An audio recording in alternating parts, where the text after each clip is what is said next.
هو احنا كل سنة في نفس المشكلة؟ هنفضل لحد امتى؟ اتحاد الكوره المسؤول عضو مجلس اداره اتحاد الكوره الحاج عامر حسين كل سنه بيتفاجئ بان الفرق بتاعتنا هتلعب دوري ابطال افريقيا، هيلعبوا الكونفدراليه، لا هيوصل، لا مش هيوصل، لا ده انا هاجل، لا مش هاجل، لا هعمل. وفي الاخر الفرق بتاعتنا بتتظلم ظلم رهيب بسبب ضغط الماتشات، بسبب اجهاد على اللعيبه. يعني النهارده مثلا يكون فرقه لعبه النهارده ماتش، عنده بكره سفر، بعد السفر بيومين ماتش، انت بتموته وجاي تتفاجئ اكن دي اول مره حاجه تحصل. مش احنا كل سنه في نفس الموال وفي نفس الموضوع؟ معاك ان الاهلي صعد او هيروح كاس العالم للانديه، ماشي، دي حاجه ما كانتش مترتب لها، بس هي مش حاجه صعبه. هي البطوله كلها مدتها تقريبا ممكن 15-20 يوم، فايه الصعب في كده؟ ايه المشكله في كده؟ طلعت وقلت تصريح يضايق فعلا او يستفز الناس. الاهلي عمل لي مشكله، بدل ما انت مسؤول اتحاد كوره تساند النادي الوحيد اللي بيطلع المحافل الدوليه،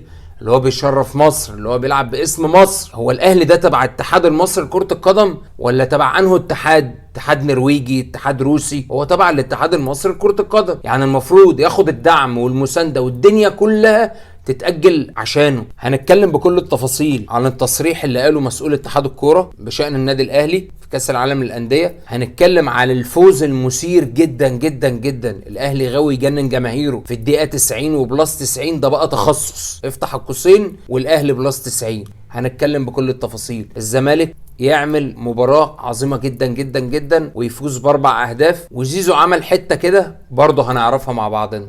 يلا بينا مع بعض نشوف كل التفاصيل ونشوف اخرتها.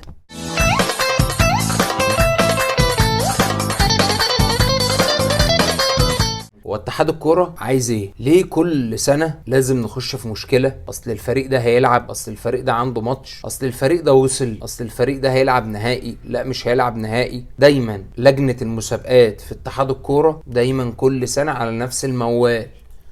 السنه اللي فاتت الاهلي لعب كاس عالم الانديه من غير اللعيبه الدوليه بسبب قصه خطاب الدارة، لا ده جه لا ده ما جاش، وتخنا ببلبله. في تصريح كده الحاج عامر حسين قاله ان الاهلي عمل مشكله، والاهلي عمل مشكله عشان هيلعب في بطوله كاس العالم للانديه. بالعكس انا مش شايفها مشكله ولا اي حاجه، انا شايف ان الاهلي بيشارك باسم مصر قبل اي حاجه. المفروض اتحاد الكوره يبقى كل الدعم، كل المسانده، كل حاجه تبقى للنادي الاهلي، او مش للاهلي بعينه، اي نادي هيمثل مصر في اي بطولة قارية لازم اتحاد الكرة ومصر كلها تساعده وتقف معاه، اهلي زمالك اي فريق، مش الاهلي بس. انما لما اطلع اقول ان الاهلي عمل لي مشكلة، اصل الدوري مش هيخلص في ميعاده، هو يا حاج عامر كاس العالم مدته بتبقى قد ايه؟ انا معاك ان ممكن الاهلي يتاجل له ممكن من 3 ماتشات ل4 ماتشات، ايه المشكله؟ طبعا انت هتقول ده بلس كمان ان الاهلي هيلعب في بطوله دوري ابطال افريقيا والزمالك هيلعب في دوري ابطال افريقيا، ما هو ده حاجه انت ما اتفاجئتش بيها. مش كل سنه هنعمل نفس المشكله ونفس البلبله، اصل الماتشات، اصل الضغط. ويجي بعد كده الانديه اللي بتلعب في دوري ابطال افريقيا وبيكون حظها، يعني انا مش عارف، يعني فريق بيوصل وبيلعب نهائي بياخد بطوله، بيكون جزاؤه بقى لما يجي يلعب في الدوري المحلي بتاعه بتكون مشكلته بقى كالاتي: كل يومين ماتش. في مين لعيب كوره يستحمل كل يومين وكل 3 ايام ماتش، وسفر من هنا وسفر من هنا وسفر من هنا؟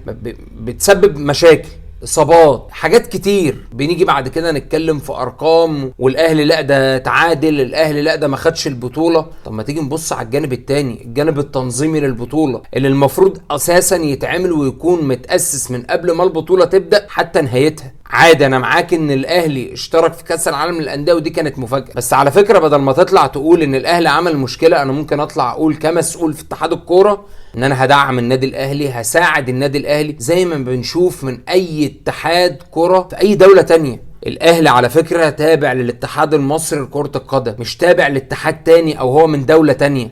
ليه دايما الاهلي لما يروح بطولة او هيروح محفل دولي لازم يتعمل له مشكلة او يتعمل له اي حوار قبلها؟ واحنا الكلام ده عارفينه وعايشينه بقالنا سنين. لحد امتى مش هنطور من المنظومة دي؟ لحد امتى هنفضل نتكلم بصيغة المشكلة او هنعلق الفشل على شماعة وصول الأندية المصرية للنهائي، دور قبل نهائي. بتضطر ان كده خلاص، يعني كده مادام فرقة وصلت، لا خلاص احنا كده الفرقة دي حطمت الدنيا وبوظت الدنيا. انا اتمنى ان يكون في نظام المنظومة الرياضية في مصر او اتحاد الكورة بشكل عام ينظم الحتة دي، لان الأندية على فكرة مش بتشترك في الدوري بس او في الكاس بس او في المسابقات المصرية بس، لا، في كونفدرالية، في دوري ابطال افريقيا، في كاس العالم للانديه. وارد ان كل سنه نكون في نفس المسابقات، فخلاص احنا المفروض اوريدي عرفنا ان البطولات ان عندنا في مصر حوالي 4 انديه بيوصلوا بيلعبوا كونفدراليه وبيلعبوا دوري ابطال افريقيا، وممكن نادي يكمل ويلعب كاس عالم للانديه. مش لازم كل مره هي نفس المشكله والتصريحات اللي بتعمل مشكله ما بين الجماهير، ما بين اتحاد الكوره. لا ده اتحاد الكوره ما بيساندش، لا ده ما بيدعمش الاهلي، ده بيقف ضد الاهلي.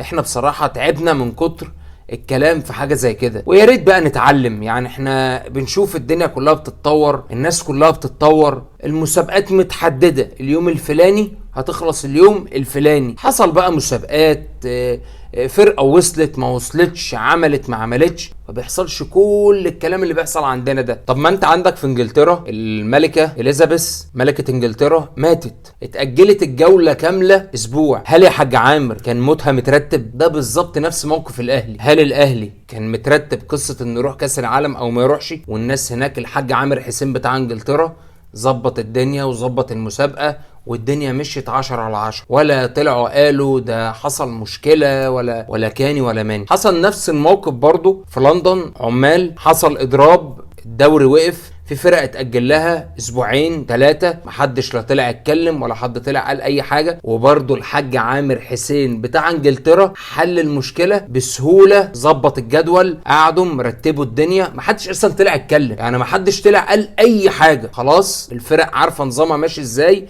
اللي بيلعب دوري ابطال اوروبا عنده الاسبوع ده كذا، عنده الماتش ده كذا، عنده ده كذا، خلاص الموضوع منهي وقصة مقفولة. احنا بس عندنا هنا في مصر احنا اللي بنحب نسمع كلمة مشكلة، حابين نعمل من اي حاجة مشكلة، والموضوع سهل وبسيط جدا. ولو قعدنا واتكلمنا الاهلي هيسافر اليوم الفلاني، هيلعب اليوم العلاني، فالدنيا هتتظبط هتترتب، قصة منهية خالص، من غير ما اطلع اقول اي تصريح يضايق حد او اقول اي كلمة. الموضوع كله بسيط وسهل، هو محتاج ترتيب مش اكتر. مستني رأيكم في الكومنتات، تقولوا لنا ايه الحل في اتحاد الكورة وسوء التنظيم بتاع الماتشات. وبعد ما اتكلمنا عن مشكلة اتحاد الكورة، هندخل في شوية اخبار كده على السريع. الفيفا رفض قائمة الحكام الدوليين المصريين للموسم ده واعتمد قائمة الموسم الماضي. فيتوريا المدير الفني للمنتخب المصري في تصريح ليه قال احنا هنوصل كاس العالم 2026، بس انا محتاج ان انا اضم في الجهاز الفني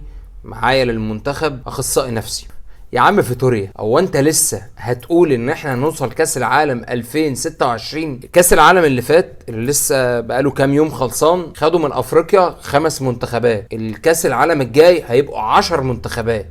يعني باذن الله احنا موجودين، فحضرتك ما بتجبيش علينا، فاحنا كده ان شاء الله نبقى موجودين بقى في كاس العالم بالمؤهل النفسي او من غير المؤهل النفسي. باذن الله احنا هنكون موجودين في كاس العالم. اكيد مصر من ضمن اقوى 10 منتخبات على مستوى افريقيا، فلما وصلناش دي بقى هتبقى مشكلتك انت يا عم فيتوريا. محمود عبد المنعم كهربا في قائمة كاس العالم للأندية. طبعا عرفنا ان نص المبلغ هو هيشيله هيتحمله، والنص التاني على الفريق البرتغالي. بس في نقطة دلوقتي بقى هي اللي فاضلة. عرفنا ان النادي الاهلي هيساعد محمود كهربا في دفع الغرامة لنادي الزمالك، بس هل بقى هيوافق على مرحلة التقسيط ولا الكاش؟ كل ده بإذن الله هنعرفه الايام اللي جاي. خلاص فاضل على بدء الميركاتو الشتوي تقريبا 15-16 يوم. بدأ فيريرا المدير الفني لنادي الزمالك يشوف مع الإدارة ايه المناطق او الخطوط اللي ناقصاه في الفريق، وغالبا هيكون بيفكر في حتة الدفاع، عاوز يعوض غياب محمود الونش اللي فعلا مقصر معاه. برضو محمود الونش مدافع كبير جدا، ان شاء الله يرجع بألف سلامة. سمعنا مؤخرا ان هو حاطط في باله او في اعتباره او في حساباته احمد ياسين مدافع البنك الاهلي. لسه الكلام كتير، هنشوف الفترة اللي جاية هل الزمالك هيتعاقد فعلا مع احمد ياسين مدافع البنك الاهلي ولا في حد تاني في حسابات المدير الفني لنادي الزمالك. بعد مباراة نادي الزمالك وحرس الحدود، احمد سيد زيزو رفض استلام جايزة افضل لاعب في المباراة، احتجاج على التصويت اللي بيتعمل من رابطة الأندية. هو حاسس ان في حاجة مختلفة، في حاجة متغيرة، لان التصويت اللي فات كان فيه كذا لعيب من نادي الزمالك اللي هو احسن لاعب في الجولة، وللأسف يعني معظم لعيبة الزمالك اللي بيجيب 1% بيجيب 3% مقابل اللاعب المنافس. وكان آخر حد كان أحمد الشيخ لاعب غزل المحلة، وفاز لاعب غزل المحلة أحمد الشيخ على لاعب الزمالك في التصويت. ونيجي بقى لماتشات الجولة الثامنة اللي كان فيها مباراة مجنونة جدا، حسمت في الدقيقة الأخيرة بل في الثانية الأخيرة، اللي الأهلي اعتاد عليها إنه دايما بيحب يخلص الماتشات في الدقيقة 90. النهاردة كان عندنا ماتش للنادي الأهلي وفاركو في استاد برج العرب. طاقم التحكيم اللي حكم ماتش الفاركو والنادي الاهلي كان حكم صفاره الكابتن طارق مجدي، حكم مساعد اول احمد حسام طه، حكم مساعد تاني عماد العقاد، حكم رابع هشام القاضي، حكم فار مصطفى مدحت، حكم مساعد فار محمد العزازي. بدأ النادي الاهلي بالتشكيل في حراسة المرمى محمد الشناوي، قدامه محمود متولي، ياسر ابراهيم، على اليمين محمد هاني، على الشمال علي معلول، في القلب اليو ديانج وعمرو السولية، وقدامهم محمد مجدي قفشه، وعلى ناحية الشمال احمد عبد القادر، وعلى اليمين كريم فؤاد، ومهاجم صريح برونو سافيو. على الناحية التانية تشكيل نادي فاركو بقيادة المدير الفني إيهاب جلال في أول ماتش ليه مع نادي فاركو. ونيجي بقى لتشكيل نادي فاركو اللي غامر في التشكيل، في نفس الوقت حافظ على الأداء الدفاعي، وكان بيلعب بطريقة 5-3-2. في حراسة المرمى محمد سعيد شيكا، قدامه 3 في خط الدفاع أحمد مودي، عبد الله بكري، رامي صبري، وقدامهم محمود حمادة وأحمد الصغيري، أحمد البحراوي، جابر كامل. وفي خط الهجوم عمرو جمال وشكر نجيب وأحمد شريف. لاحظنا في أول الماتش ان مستر كولر مغير التشكيله خالص، يعني اتفاجئنا ببرونو سافيو بيلعب مهاجم صريح، وكل ماتش بقى فيه تغييره في التشكيل. برضو دي ممكن تكون مشكله بتسبب مشاكل كتير جدا، ان في بيبقى نقص في حته الانسجام ما بين اللعيبه وبعضها. بقينا بنشوف ان مستر كولر كل ماتش بيبدا يغير في التشكيلات، لحد دلوقتي معرفش يوصل لراس الحربه الصريح في النادي الاهلي. جرب محمد شريف، جرب شادي حسين، جرب بيرستاو واتصاب، جرب برونو سافيو، جرب حسام حسن، جرب اكتر من لاعب في الحته بتاعه راس الحربه، ولسه لحد دلوقتي ما استقرش على التشكيل. وطبعا هو من وجهه نظره ان هو بيعمل تدوير ما بين اللعيبه وبعضها عشان اللعيبه كلها تكون جاهزه، ودي حاجه كويسه قوي. بس برضه مطالب تثبيت التشكيل، لان تثبيت التشكيل بيسبب انسجام ما بين اللعيبه وبعضها، بيبقوا فاهمين بعض اكتر. بدا الكابتن ايهاب جلال بحته فيها مغامره شويه، امن دفاعه ولعب بخطه 5-3-2، حط ورا 3 في الدفاع وبدأ يهاجم ب3. بدأت المباراة الأهلي بدأ يضغط على فاركو من جميع الخطوط بتاعة الملعب، اللي ممكن نكون نتوقعه ان اكيد فاركو هيلعب باسلوبه القديم مع المدير الفني السابق الميدا. لا، الكابتن ايهاب جلال مدرب هجومي ما بيحبش الدفاع، امن دفاعاته وبدأ يقابل الضغط الكبير جدا من النادي الأهلي بهجوم الثلاثي عمرو جمال، شكر نجيب، احمد شريف. بدأ الاهلي يمسك كوره في نص ملعبه. لاحظنا ان الاهلي بيلعب بفكره المهاجم المزيف او مفيش مهاجم صريح. كنا ساعات بنشوف قفشه بيبقى في مكان، كريم فؤاد في مكان، احمد عبد القادر عامل ثنائيه خطيره جدا مع علي معلول. الجبهه الشمال هي الجبهه الاخطر دايما في النادي الاهلي، هي الجبهه اللي بتفتح اللعب، هي الجبهه اللي دايما بتسبب اي مشكله للمنافس وهو بيلعب النادي الاهلي. احمد عبد القادر هو اللعيب الوحيد في مصر اللي فعلا بيعرف يعمل دريبلينج بالكوره، بيروح للمدافع، بيهجم على المدافع بالكوره، بيحاول يغلطه، بيدخل منطقه الجزاء عشان يستفيد من كرة عرضية مثلا يعملها للي جاي، لعيب قاطع مثلا على القايم القريب، او لعيب قاطع على القايم البعيد، او لعيب جاي من القلب من تحت من نص الملعب. يقدر الاهلي يستفيد ويشكل خطورة كبيرة. بدأ الاهلي يمسك كورة، ينقل على اليمين والشمال، بدأ قفشه يتحرك، عمرو السولية بدأ يتقدم، اللي عمل ماتش قدام فيوتشر جميل جدا. طبعا عمرو السولية اللي اتألق في ماتش فيوتشر وعمل ماتش كبير جدا. النهاردة كان عنده مشكلة شوية من الناحية البدنية، او تحس ان هو مجهد شوية. حتى هو في ماتش فيوتشر عمل رقم كبير جدا في لمس الكورة، هو اكتر لعيب في ماتش فيوتشر لمس الكورة باجمالي 113 لمسة.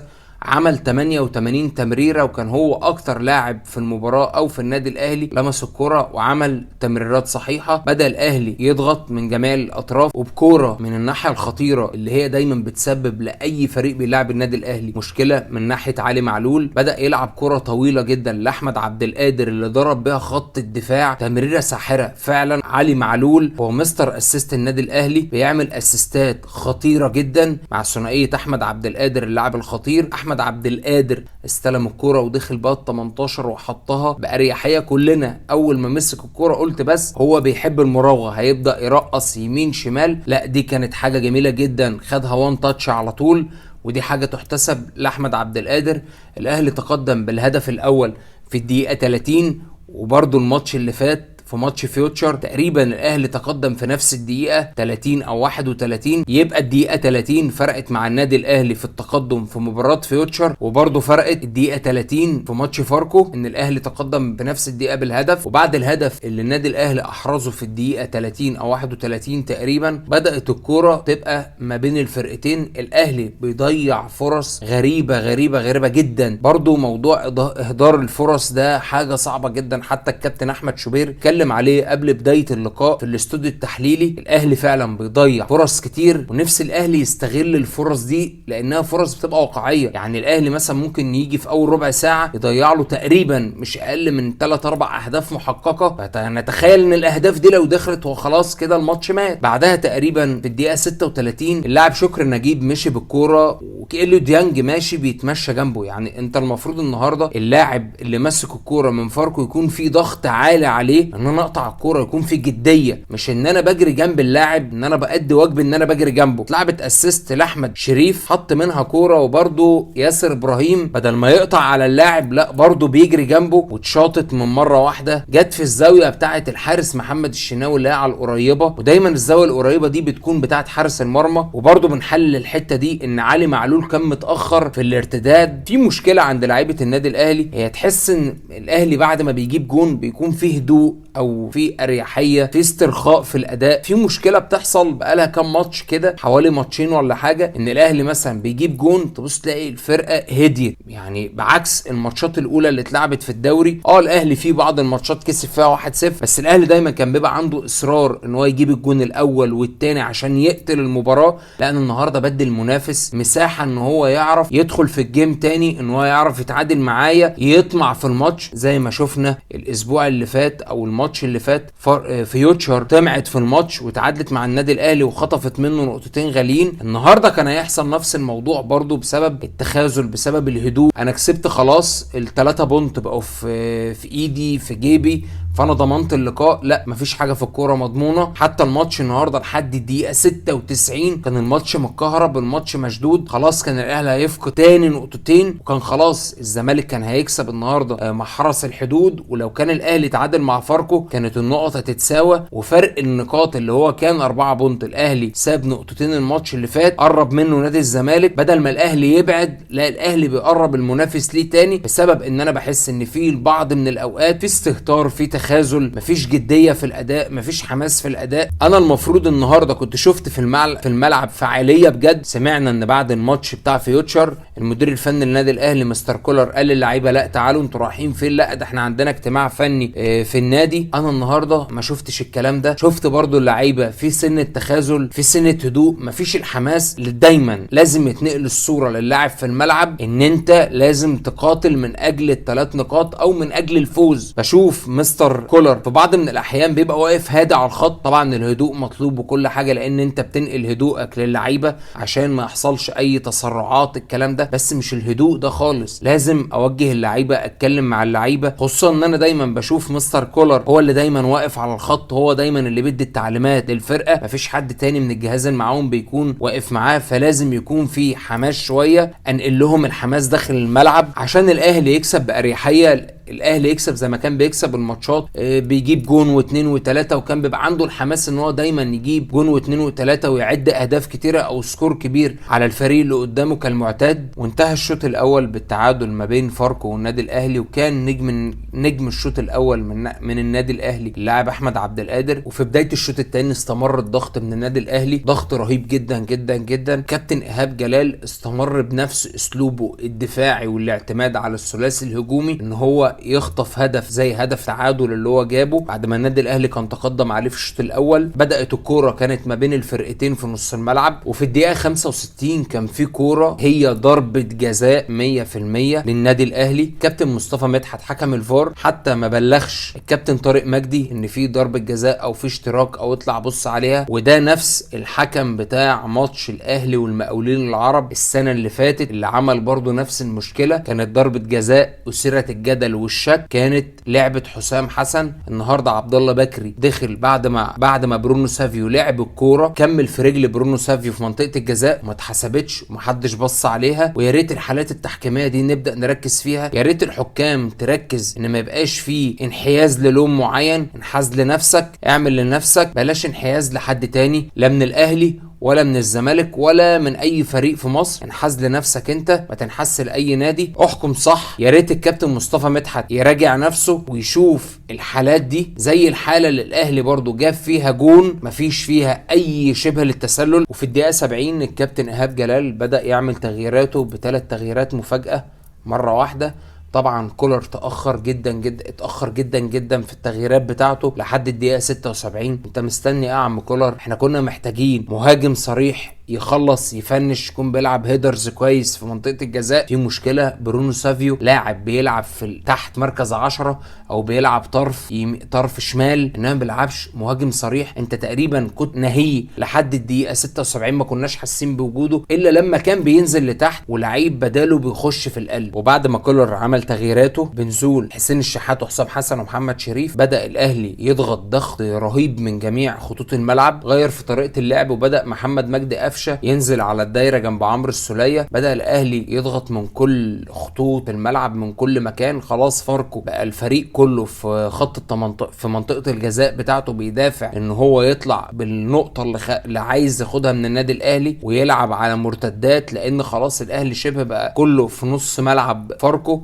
جت ضربه ركنيه تقريبا هي كانت في الدقيقه الاخيره او في الثواني الاخيره، اتلعبت لحسين الشحات على خط ال18 اللي فعلا ما تسرعش، لعب الكره بتركيز جدا، لعبها على القايم البعيد لبرونو سافيو اللي حطها براسه لمحمد شريف. محمد شريف احرز منها الهدف الثاني، وكان هدف الفوز وهدف 3 نقط الغاليين جدا للنادي الاهلي. الاهلي رجع تاني للانتصارات، فاز 2-1 في الوقت القاتل. كانت مباراه مجنونه، كانت مباراه مشتعله. وبكده الاهلي يبقى في المركز الاول برصيد 22 نقطة ويفضل فاركو زي ما هو.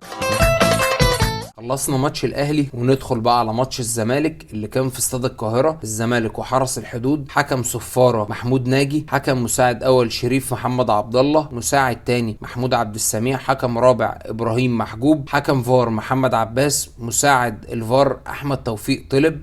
وتشكيل نادي الزمالك كان في حراسة المرمى محمد عواد، قدامه في خط الدفاع حسام عبد المجيد ومصطفى الزناري، ناحية الشمال احمد فتوح، ناحية اليمين عمر جابر، في نص الملعب رؤى محمد عبد الغني وامام عاشور، وفي الهجوم زيزو ويوسف اسامه نبيه والجزيري. تشكيل نادي حرس الحدود بقياده المدير الفني احمد ايوب، محمد فوزي في حراسه المرمى، 4 في خط الدفاع احمد شديد قناوي، محمود بن والي، اسلام عبد الله، مؤمن عوض. خط الهجوم مصطفى زيكو، محمد ممدوح، وجيه عبد الحكيم. بدا الماتش، بدا الزمالك ماسك كوره، بدا يهاجم على حرس الحدود. طبعا لعيبه حرس الحدود كانت نازله تحس ان في توتر، في رهبه ان هو بيلاعب نادي الزمالك. بدا نادي الزمالك يكثف هجومه على نادي حرس الحدود من نص الملعب. بدا الضغط، بدا برضو حرس الحدود في لحظات في الشوط الاول يبدا يطلع بالكوره، يبدا يمرر تمريرات، بس كان في ميس باص كتير جدا. لعيبه الزمالك كانت بتستحوذ على الكوره، الاستحواذ كله كان مع نادي الزمالك. وفي الدقيقه 14 يوسف اسامه نبيه يحرز الهدف الاول لنادي الزمالك عن طريق تصويبه جميله جدا جدا جدا من خارج ال 18، بتاخد الزاويه البعيده، وبيحرز نادي الزمالك الهدف الاول في الدقيقه 14. بعد الهدف بدا نادي الزمالك الريتم يهدى، بدا يفقد الكوره كتير في نص الملعب، بدات لعيبه حرس الحدود خلاص فاق من الخضه اللي هو كان فيها، خلاص دخل فيه جون،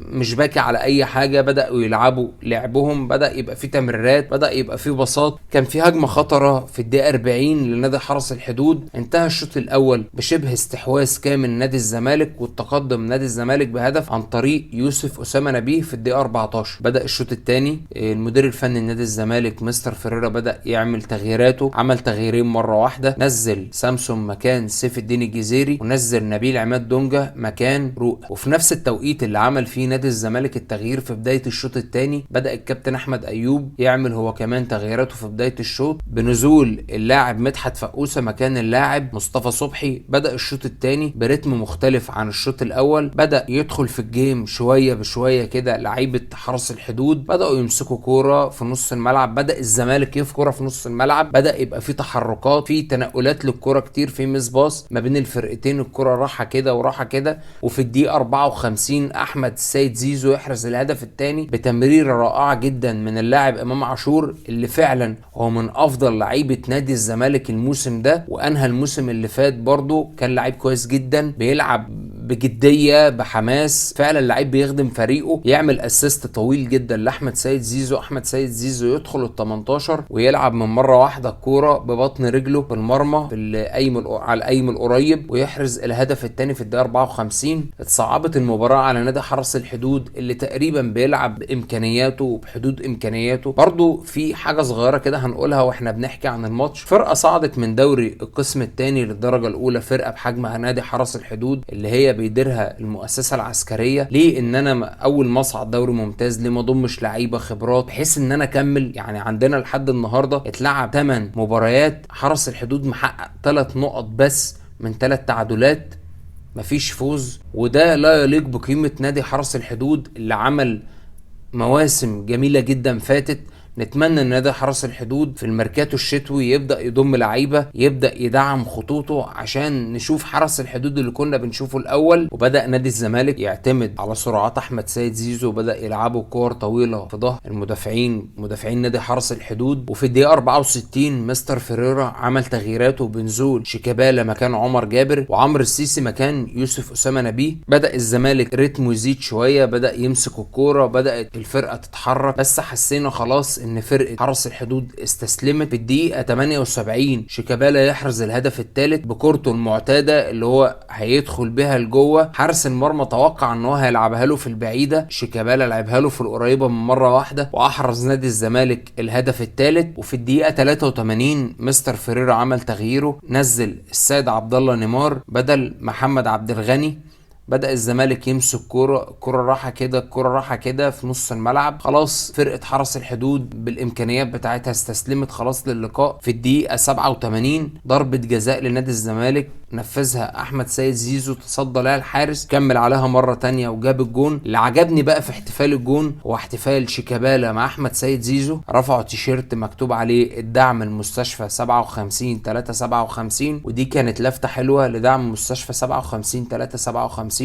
وبكده نادي الزمالك في الاسبوع الثامن يبقى معاه 20 نقطة ويحتل المركز الثاني بعد النادي الاهلي، ويفضل زي ما هو نادي حرس الحدود ب3 بونت. وبكده نادي الزمالك انهى مباراة جيدة جدا وكسب ب4 اهداف وعمل مباراة ممتعة تكتيكيا وفنيا، وفاز وحقق 3 نقاط، ويستمر الصراع ما بين النادي الاهلي على قمة ونادي الزمالك في المركز الثاني بفرق 2 كده الدوري بيشتعل، الجمهور بيتمتع، احنا كلنا بنستمتع وبنتمتع، واسبوع ورا اسبوع هتبدأ المنافسة تزيد وقوة تزيد والحماس يزيد، وكل ده بيصب في مصلحة منتخب مصر. وبكده يبقى اتكلمنا عن اكتر من حاجة النهاردة، موضوع اتحاد الكورة، التصريح بتاع حاج عامر حسين، اتكلمنا عن مباراة النادي الاهلي وفاركو، اتكلمنا عن مباراة نادي الزمالك وحرس الحدود. ولو وصلت لحد هنا ما تنسوش اللايك والسبسكرايب.